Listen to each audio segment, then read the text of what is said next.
Hello and welcome to the Dacia2 Explorers YouTube channel. My name's Adam and I'm one of the Dacia2 Explorers. In these videos you'll see myself and other explorers driving green lanes, commonly known as the hobby of green laning. Some of these lanes can be easy, some can be incredibly difficult if not dangerous, but all offer a beautiful feeling of escapism.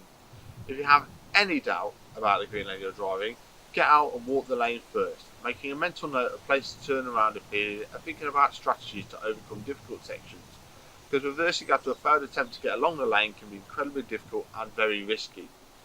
We abide by the Green Lane Association Glass Code of Conduct for driving these lanes and respect all others using the lanes, including horse riders and walkers, as we all have a part to play in keeping these routes open for everyone. If you're thinking of green laning yourself, please consider joining the Green Lane Association to help fight to keep these lanes open and to help you understand more about this hobby. They also have a Trailwise 2 website which will significantly aid in your planning. Please don't forget to like and subscribe to the YouTube channel to get updates on new videos and check out our previous massive video collection.